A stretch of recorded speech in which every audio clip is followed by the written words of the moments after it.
Hi, and welcome to the Human Side of Business podcast. I'm Ange McCabe, CEO and co-founder of Intuitive Performance. I'm a performance coach, HR professional, whole person leadership facilitator, and your host. The Human Side of Business podcast is fueled by the genuine curiosity to understand how personal characteristics and skills can be leveraged to drive individual and team performance, tangible outcomes, and ultimately organizational success within business. Each podcast is devoted to sharing knowledge, expanding our learning edges, and exploring the trends in corporate culture towards growing the emotional intelligence of organizations. I'm so glad you're here. Hey, and a warm welcome to you, Shane. How's it going today? Great. Thanks for having me, Ange. Likewise, I'm excited to jump in today's topic around resiliency and growth mindset as a leader. But before we go there, I want to kind of introduce you and then jump into the conversation. So everyone, Shane Foss is here with me today, who has built himself into the business leader and innovator he is today through more than 20 years of tenure as an executive in the medical industry. He's a veteran of the United States Air Force, where he completed a surgical technologist certificate, and he uses his love of medicine to fuel his venture into the private sector. Placed in notable leadership roles in past as Chief Commercial Officer of ProNerve, the Chief Operating Officer of Employer Direct Healthcare, and partner at Castle Development Group. He'd worked to negotiate complex multi-million-dollar contracts, work in device sales management, create business strategies, and optimize P&L before starting his own business, targeting affordable healthcare named Hooray Health. So I'm super excited to dive in with Shane because, between the healthcare industry in the US right now, as well as being a startup business owner, resiliency and growth mindsets as a leader definitely come top of mind. Yeah, absolutely. I think that's a prerequisite when you start a business. Right? Shane, when we started Intuitive Performance, we started a week to the day of the first round of COVID. Oh, wow. Yes. Yeah, that's a tough road to sled, isn't it? Honestly, though, like from a growth mindset perspective, backing it up, we could have easily have just kind of been like, all right, let's pack it in. We're a service industry. Nobody really wants, right?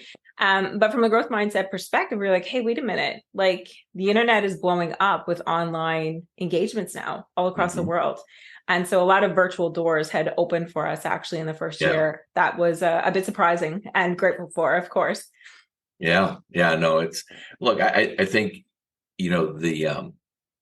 if you've got a good business plan and, obviously if you have to do something physically, then it may change in an environment like that. But if you've got a good business plan, you need to sit back and really evaluate what your options are and then start kind of feeling your way into seeing what's going to work. And I think a lot of people during COVID really found out that, boy, you can make money in a lot of different ways and be successful without the physicality or the people being together. But I think but as what we've learned is as we've gone back, it really is that human interaction is much better in person. And I think but look, you gotta adapt and overcome. Right. Absolutely. Yes, I agree. And Shane, tell me more about your leadership style and how you really come about this thing that we call growth mindset. Yeah. Well, so I think that, I've evolved over the last, 20, 25 years. And, when you're young and, you're aggressive, you're sometimes you come off as overconfident, but it's really more insecurity because you don't know. And so I've learned a lot. And I think the biggest thing from my standpoint is I really depend on my team, and I let them do their job, and people are going to make mistakes. I want the independence. I want the independent mindset because when if you have an organization, two different organizations, and you see one where you have somebody that's at the head of it that is dictating every decision. They're really frozen with indecision because nobody wants to make a decision, and they're slow. They end up being slow moving. There's a lot of anxiety, and there's a fear of failure. And I go the opposite route, and I really want people to make mistakes. I want people to make a decision. We push all of that information down, and if you make a mistake, you're not going to get beat up over it. You're certainly not going to get fired over it. It's more, hey, here's a learning opportunity. And so I really take more the approach of the, ask questions. What do you think? What's the plan? What were you thinking during this? And then really coaching through it. And I think, that's, there's a positive and a negative to it, right? You can look at it as sometimes you're too hands off, but part of the problem is, when you're talking to like a board of directors, a lot of those guys and women, the people are just so hands on that, you're like, and when to me, I've been in those environments and I hated every second of it because I want to succeed, and I want to be able to succeed, not on my own, but I want to be able to make decisions and grow and be able to, expand my experiences. And if I'm literally frozen and I can't make decisions, because my boss hasn't given me the approval, it's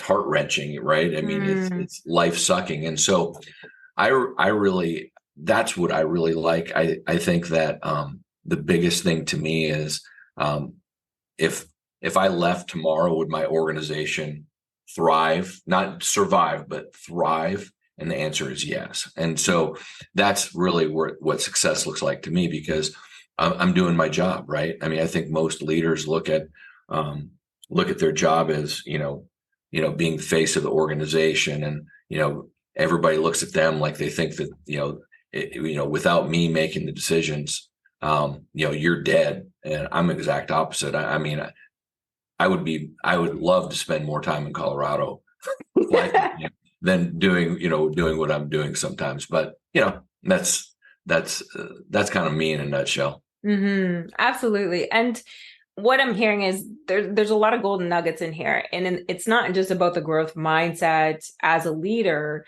but what comes as a result of having a growth mindset is you're engaging your team to ensure that they have the resources that they have. And you're embracing learning, you're embracing the challenges, you're making sure that they have autonomy of decisions to a certain extent, of course, or direction, I should say. And also looking that it's about making impact, not just accomplishing a widget type thing, is what I'm hearing. Yeah, absolutely. And, if you want high performers, you got to let them go, right? You got to let them run a little bit. And so I've always done this is I've always hired people that I always thought were better than me, because if I got people better than me working, then, we're working a little more efficiently. Right. Yeah. And so, having a team that has that talent level is, I mean, it takes the pressure off you, right? I mean, it really does. The most pressure I have is really making sure that keeping the harmony in the organization and making sure that there are other things that I'm protecting them from that need, that they need protecting from. Right. Right. And how do you transfer the growth mindset to your team? Well, you set goals, right? I think that the biggest thing is if you don't know what your goals are, then, because one person may think that growing by 5% or 10% or is great. But when you're growing by 30, 40% and you set that expectation, and then now that's they have a target, they know what they need to do to get there, and then they plan accordingly. And so setting proper expectations, I think transparency is part of that, right?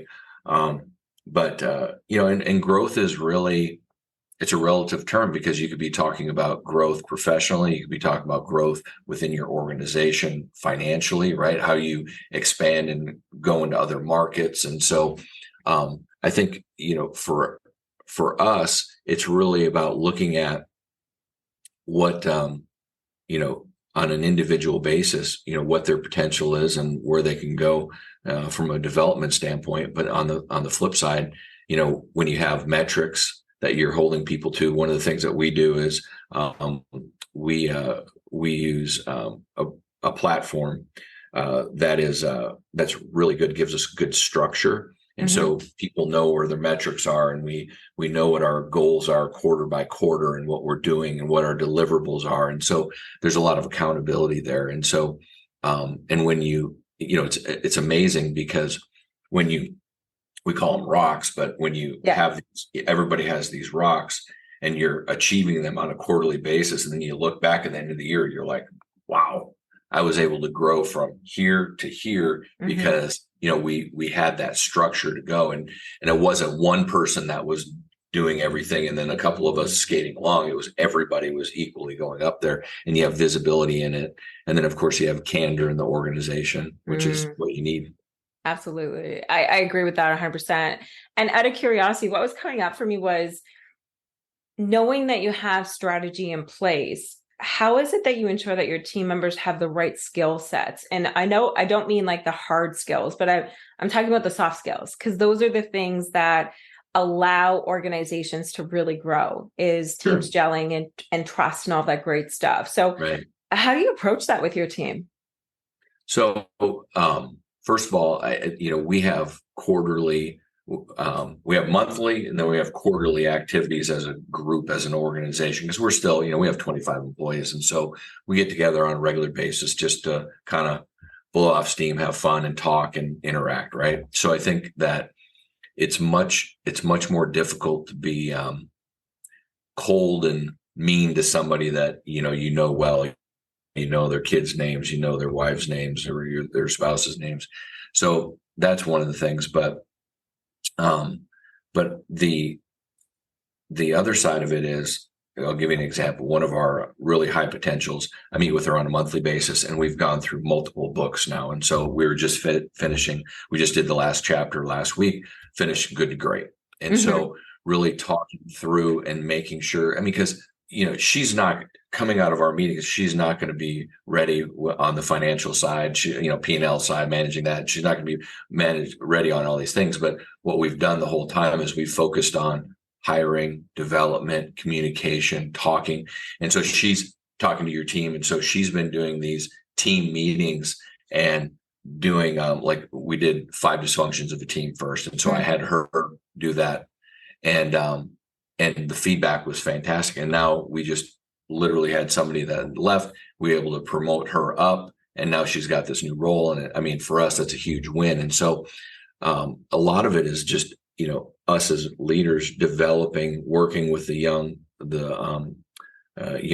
up and comers, and making sure that they're thinking about it differently, and that we're challenging them to expand their skill set. And hearing you talk earlier, Shane, it sounds to me like Hooray Health has its own kind of growth mindset or resiliency approach to healthcare in the US. Tell me more about it. I was really intrigued by what you had said earlier. Yeah. So, so Hooray Health. So we are we're a health product. We are an insurance product that is really focused on the hourly population. So in the United States, unlike Canada, you do not automatically have a national healthcare program. So we focus on the hourly population, which is in our mind the forgotten group. And so we are not major medical. We don't have all of the bells and whistles. Our product starts at $50 a month and goes up to $250 a month. So it's very, very inexpensive on purpose. And so, from a resiliency standpoint, when we started, we got a lot of pushback. A lot of people are like, "Oh, we don't need it. Why would you do that? Oh, we need that." And so, we really pushed ourselves to find our niche. We really got good at our customer service and our value proposition. We improved the product. We lowered the price. We did all of these things, and so now we have large national clients. We have, it's a completely different it's a completely different ballgame. But, during that time, some people are like, oh man, you came out of nowhere, overnight success. It's like, yeah, not so much. We lost both of our carriers 4 years ago. We had no carriers to underwrite our product going into busy season, right? We had, we had different issues. We had to let go of our head of sales. We brought in a new head of sales. This year we lost a key member. We lost a key member of our senior leadership team that moved on, got another job, and left a void in our organization right during our busy period, right? Mm-hmm. So, what you do is you take that opportunity to, like with this particular issue, we took the opportunity to really sit back as a leadership team, evaluate what we need to do, take the opportunity to reorganize the company and say, okay, now that she's gone, we can do this, this, and this. So let's go ahead and do this. So we invest over here, we do this. And now the organization is, in my opinion, in a really, really good position that started out something that you were like, oh my gosh, this is gonna hurt us this year, to this could be the best thing that could happen to us. Mm-hmm. So I think, the resiliency aspect of it is you always have to have the mindset that you're gonna figure it out, right? Nothing is impossible. Yeah. It's all figure outable. Right. Exactly. Enjoying the fact that, you're highlighting that in both instances of quote unquote turmoil, there were opportunities of problem solving. So enjoying that you're identifying that you and the leadership team, you and the company as a whole will take a step back and say, okay, let's take inventory here. Let's take stock and see what's working, what's not working, and where do we actually want to take this? So almost that proverbial gap analysis. Yeah, absolutely. And I think the other thing that I've seen a lot with people is they'll make rash decisions immediately, right? They'll go, okay, this person left, so we can put this person in there and we'll just patch it. Well, we actually took 2 weeks before we even met on it. We thought through it. And then we got together as a leadership group and we said, all right, what do you think? And we literally hashed through everything as a group. Mm-hmm. Who can we promote? Can we reorganize this? What should we do here? Who should, what are our needs? And we came up with a great solution. And so when we lost our carriers, everybody panicked and it was like, well, wait a second, let's just take a step back.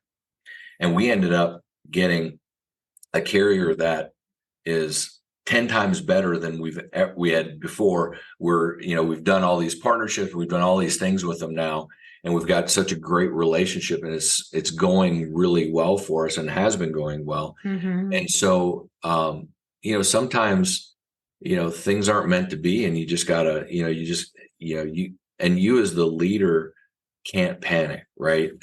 You can't run in your office and slam your door and yell at people and, because it's like the flight attendant, right?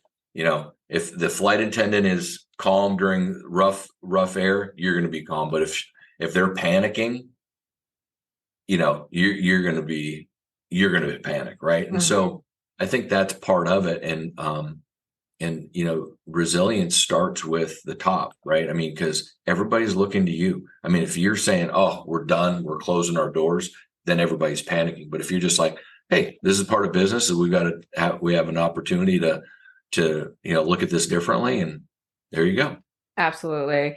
There's a quote, as you're speaking, there's a quote that popped up in my mind, and it was from Dyson. So James Dyson, the inventor of Dyson. Yep. And he had identified, I'm going to butcher it, but it still resonates, I think. He identified that, to garner success, there was 527 attempts, and only one of them was successful. But each and every time they had gone through reiterations, there was learning opportunities, which is what I'm relating back to what you're saying, Shane, in the sense that, losing your carriers in the health insurance field, that's a substantive issue, 100%. But for you, I was like, okay, well, let's look at this in a different light. And, it worked out for the better for the group. Yeah, absolutely. And I mean, you have to realize that your first product is not going to be perfect. You're not going to win every deal. You're not going to, and, I'm a big golfer. I love pro golf. Those guys, the number one person in the world, Scotty Scheffler, I think won twice this year out of 28 tournaments, right? I mean, the next person, it's crazy to think about how many times you have to fail to be successful. And you've got to have that resilience. That's why I always love sales, right? Sales has been, it's you trying to convince, this person, this organization, whatever, to buy your product. And so if they don't, and they give you feedback, then you got to go back to the drawing board. How do I change it? How do I address it? Right? Absolutely. And Jane, tell me more about when it comes to Hooray Health. How are you setting hourly employees up for success around thinking about health insurance in more of that growth mindset perspective? Yeah.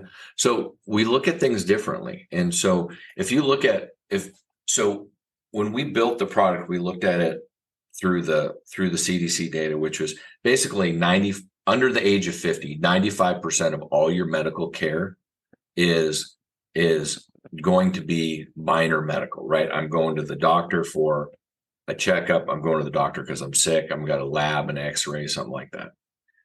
The other 5% is major stuff, right? I'm going to an emergency room. I'm having a baby. I'm going in for surgery. But think about that, 95%, 5%. And now when you look at the cost of healthcare today, financially, it is, there's a ton of risk. So what we did was we said, okay, let's focus on the 95% and what can we do there? And so we built our own provider network for a $25 copay, no balance bill. And they can go in for a $25 copay and get everything taken care of that they need to. And, we added technology to it. But what we did was we were protecting them short-term financial protection. So what I mean by that is in the United States, we have 50% of Americans have less than $500 in their bank account. So we know 75% of that population is going to avoid going to get care. Well, that a simple infection in your knee, bronchitis, something can turn into something major. And so what happens is then that major item, then they have to go to the hospital. And guess what? Now they've got $10,000, $20,000, $30,000 bill that now they're filing bankruptcy. So our whole goal was to make sure that we improve access to care through meaningful benefits. And so our whole goal is we don't have a deductible. We pay first dollar coverage is what you call it out. And so we want them to be able to go see a doctor and not worry about the financial implications, right? And so from an hourly standpoint, we really spent a lot of time trying to figure out, where are they struggling? And they were struggling because they just couldn't go see a doctor if they were sick, right? Or take their child in if they were sick. And so we learned really the two issues and we addressed them. And that's what we do. And so we don't offer major medical. We don't do any of that. We're really focused in this area. And that's where we do our best work. And so that's how we serve the hourly population. And when you're talking about minor medical, are those also things like glasses, like vision, chiropractors? We have that. Yeah, we have that to include. Yeah, absolutely. We include that. Yeah. But I think really it's physician visits. We do virtual, we do face-to-face. We've got mental health benefits, which is huge. Because there's a lot of people that are financially stressed right now, and it leads to other things. And yes, and I think the problem that you're looking to solve is for our hourly workers in the U.S. to have immediate access to primary care. Correct. We need urgent care or primary care, either or. We want to improve access to healthcare, and that's our whole goal. And so when you're sick and you avoid going to see a doctor, um, it prevents you from going to work, Mm-hmm. prevents, if your children, you can't take your children, and it prevents you from going to work because you got to watch your children who are homesick because you can't send them to school. And then, when you look at one of the most common things is accidents that happen. So 12% of all visits over the course of a year are accident related. Well, if my child breaks her arm, that's a $3,000 bill. Well, if I have Oh, wow. $500 in my bank account, guess what? I'm not paying it, right? And so it's just a compounding issue on this short-term financial. They're worried about making their car payment, paying rent. They don't have that luxury of just doling out $3,000. So we're there to really protect them, to make sure that they can go do those things. Mm-hmm. Mm-hmm. Absolutely. And so when you're thinking about it in the sense of return on investment for other companies, what I'm hearing is that by protecting your hourly employees, it's actually not just, protecting their bottom line and productivity, but it helps from a mental health perspective and engagement perspective, because those things they don't have to worry about anymore, right? Yeah, Like, because that itself can eat away at a parent or yeah. even an individual, knowing that they have this thing that they can't deal with.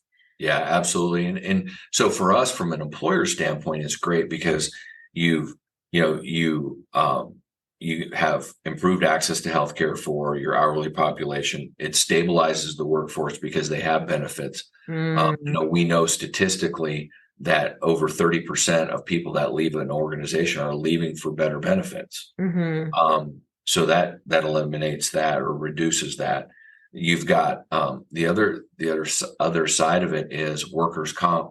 If I don't have benefits, a lot of people will file. I mean, we know statistically the Yes. most worker comp benefits are filed on Monday, right? They hurt themselves on the pitch on Saturday or Sunday. They come in Monday. Oh, I twisted my ankle. I'm hurting. I need to go in, right? And then as an employer in the United States, you own that employee the rest of their life. Yes.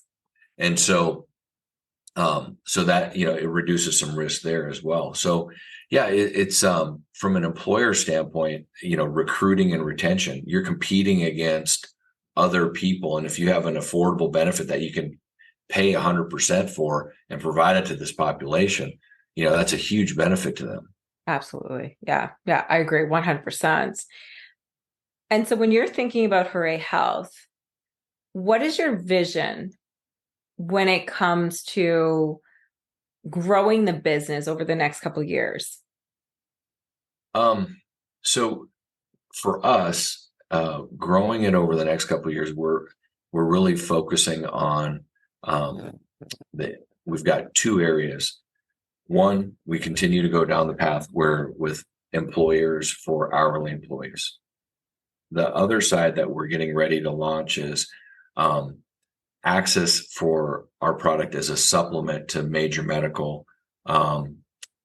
in the individual space. So we just we're in the process of getting it launched now for January 1, where our product will be able to serve a very large population in the United States that has a $6,000 deductible, but so they can't really afford to use their insurance. We call them functionally uninsured.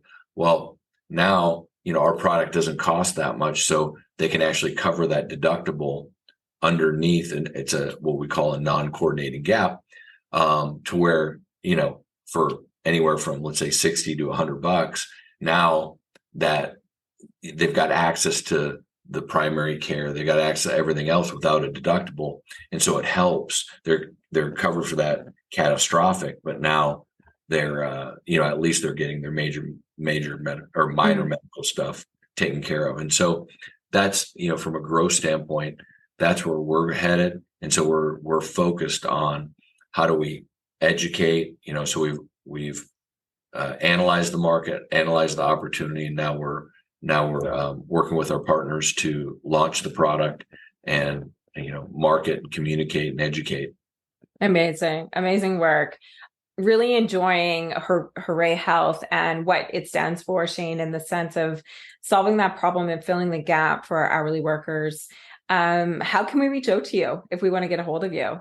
Yeah, so you can always reach out to at hoorayhealth.com, HOORAY health.com, and reach out. And I'm on LinkedIn if you want to talk. But yeah, we'd love to talk to any of your listeners if they have any questions and help out. Fantastic. Thank you so much for joining us today. Thanks for having me, Ange. Thanks for listening to the Human Side of Business podcast.